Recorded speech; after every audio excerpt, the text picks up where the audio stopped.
Assalamualaikum. In a world where, government has so many policies and you're a government worker trying to do your best, how do you find meaning when you're appeasing government? Anyone? You also identify questions to answer the question. Oh yeah. The lawyer. One second. Inshallah, I'll get you a microphone, inshallah. You should be able to hear me. Without anything else back? Yeah, so, that's a really good question. Because one of the things that I didn't get to talk about was all the industrial companies, military and pharmaceutical and all the other, things that people have taken advantage of because of capitalism. That's really what it is. And, the reality is it's going in one direction. So it's really difficult. It's a tough question. As I said, it's a lot tougher for the people, whether it's brothers or sisters that, they have to be self-sufficient or they have to look after their family. If you can get into a field that bi'idhnillah azza wa jal takes people back to the deen, because our deen, it's salih wa muslih. It rectifies every society in every time. And as Muslims, we know that. And so if we can get in there, so to speak, and we just change one little thing, bring some people back to Allah or some segment of the deen. Like, for example, when I was young, it was Ramadan. So I went to school, because I grew up on the North Shore. There was only white people there. Now it's all, mashallah, Asians.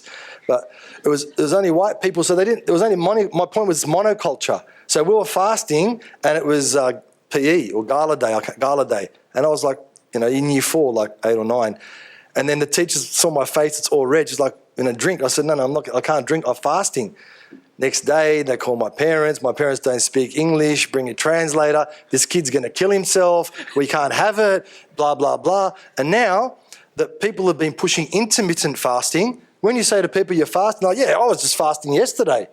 So something that you can do depending on in what field you're working in, if you can benefit the people and if you can bring people back policies, if you're writing a paper, if you're critiquing something, that bi'idhnillah azza wa jal, you can shine the light, if you like, on the deen and Muslims and help humanity to become better.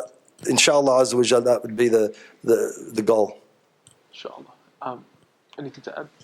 Bismillah wa salatu wa salam ala Sayyidina Rasulullah. So I'll say something sort of very general and then go and focus a bit more on what you said, the particulars of what you said. But what I would say is, just in general, in terms of careers, what we should be mindful of is that scholars talk about communal obligations. That every community, there's a set, we have individual obligations. We're all required to pray, to fast, to do Hajj if we have the means. But then there's communal obligations. And communal obligations are talking about common goods for the community. There needs to be a sufficient amount of doctors. There needs to be there needs to be builders, who are building the infrastructure of a local society. And there needs to be craftsmen, so on and so forth. What I want to say is that, just in principle, what we should be mindful of in terms of career is being mindful of what are the different common goods we can potentially contribute to through a career. I could become a doctor and contribute to the health, physical health of people in my society. I could become a builder and I could contribute to making sure that the infrastructure is safe and, security, so on and so forth. So we should be mindful of what the common goods are and make sure that the career that we've chosen is addressing one of those common goods. So we make sure that we're not choosing a career, for example, that is doing something that ultimately is injurious or harmful for society. It's contributing something towards a common good, something that brings good to the whole of the community. We should balance that with two things. Firstly, being mindful of maybe where the gaps are today. Maybe we don't have enough teachers for Islamic schools, and we need people to be going to careers in that area. Maybe we don't have enough doctors, whatever it is. We need to be mindful of that. And at the same time, we sort of need to be mindful of where my own talents lay. Sort of scholars, when they talk about careers, Ghazali and others, they talk about the fact that, we've all got these capabilities, fine motor skills, intellectual capabilities, but God creates in each person a certain talent for some field, And so what I would sort of just like to say is that make sure when you're sort of venturing into a career that it is contributing to the common good. It's contributing something good to your society. So I'm talking mainly here to the youth now who are maybe still entering or thinking about what career they choose. Make sure it's doing something that Islam identifies as a good for society. Make sure it's something that you have sort of some level of innate talent for, so that you can do that thing competently and you can do that thing well, but also be conscious of maybe sacrificing your personal interests. Maybe I want to be a doctor for maybe choosing a career that is really needed at the moment in your community. Or it could be the Muslim community or the wider community. Maybe we have enough doctors and we need teachers. So, just in principle, I just wanted to say that thing. And then, just to the particularity of what you were saying, I think, you look at the government department you're in, is it health, is it education, is it this? Inshallah, if it's something that's providing a good for society, whether it's improving the health of society or improving, education levels or something, you renew your intention, that I'm doing this job because I want to fulfill a particular, I want to work towards fulfilling a particular common good. That's I think the most important thing. And then, I think that's all I would say on that issue for anyone who happens to already be in a career. Maybe what's required is a degree of evaluation. Think about the career you're in.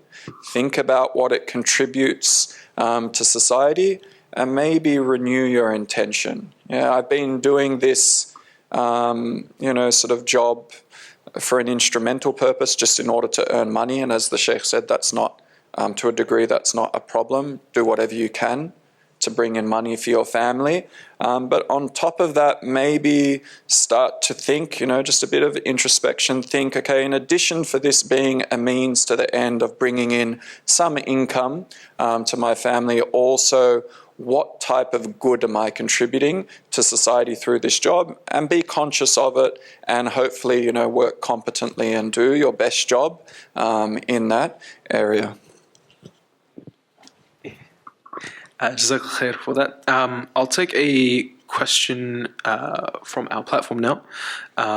This question is for Sheikh Mohamed Acharki.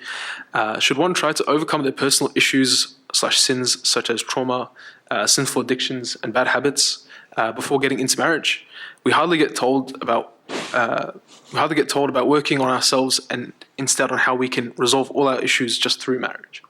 Yeah, so I sort of did already address this particular question. Just the summary of the answer was that, yes, you need to have cultivated a level of virtue, wisdom, courage, temperance, justice going into a marriage. Those are the foundations of a marriage. You're going into a marriage, hopefully for moral purposes, amongst them creating ulfa, sila, bringing up kids. So you definitely need to work on yourself to a degree. Don't think marriage is the fix for your moral deficiencies and shortcomings.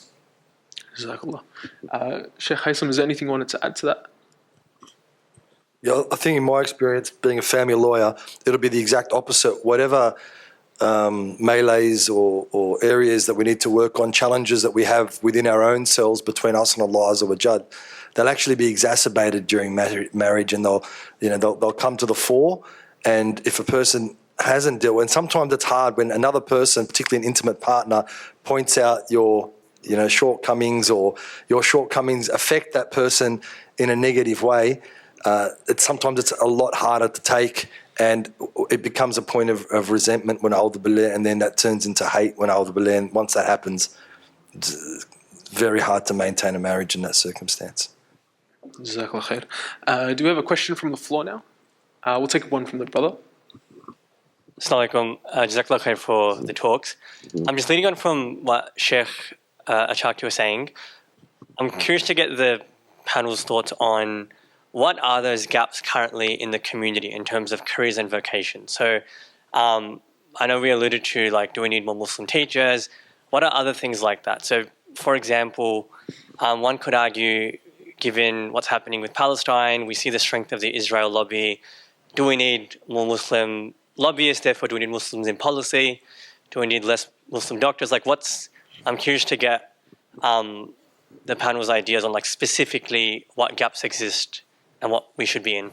So I think just in relation to the Palestinian, maybe more political vocations, we just bracket that and delay that till after all the Sheikh can talk about it. But I think Ahmed Abdu is going to talk, the Sheikh Ahmed is going to talk about that issue. But in terms of vocations, what I see, and bringing it more back to what I talked about in terms of families and supportive community around it, I think we do need, sort of in the past, families used to, host their aunties and uncles and their grandparents, and they used to gather around. And that, to a degree, has become very difficult today. People work 9 to 5 and they're coming home late and they don't really have time to host people. So, what I've seen that the community needs is really for things like community centres, community-based vocations to be pursued. We need people in the area, and I know we do have people, but we need people in the area of social work, youth work, people that can manage community institutions. So, for example, if we have community centres, we can have a space where 10 families can sort of hire that space to come together, as opposed to having to go into people's homes where that might be unmanageable today. So in terms of vocations that I think are very important, we need people basically that can manage community. Very important also, people don't really usually know much about this type of vocation, but there's something called a community developer. Yeah, what that person does is he's called in, he's hired by a community who, to start off with, are living within the vicinity of each other, but don't have much interaction. There's certain goals they want to realize. That community developer comes in and he starts to set goals for them. What can you achieve at the local level? You might want to get funding for a local school, or you might want to do this or that. So for me, teachers, community developers, community workers, people that can manage these type of social workers, youth workers. We probably need psychologists, counsellors. I think this is very important. We need more of these people who know those fields, but also can work within those fields within an Islamic set of values. We need a lot of people from those vocations. Today we also need people, I think, that can generate wealth for the Muslim community.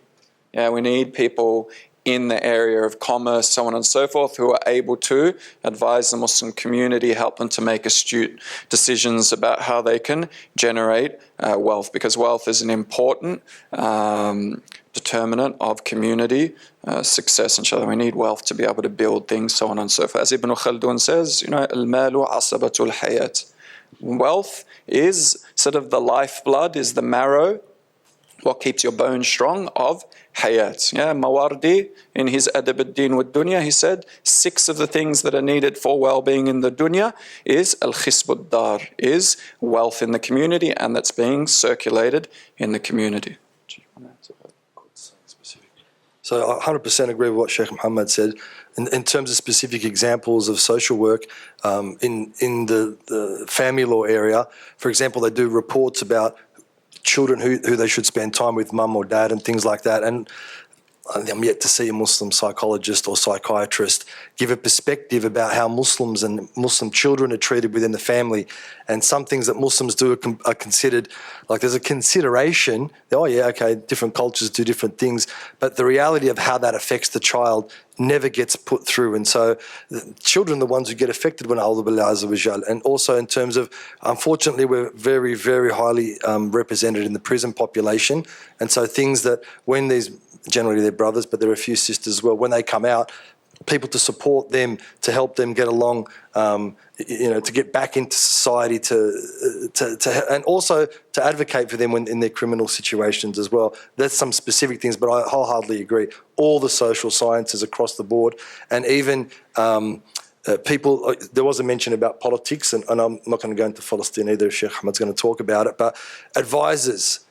When the whole, before COVID and Islamic terrorism disappeared off the face of the earth, we spent a lot of time dealing with CVE and all these types of things, advising, ministers and political people. And it's very important that there's a voice, whether it's academic or just, experience on the ground, on the coalface. It's very important that there's a voice there.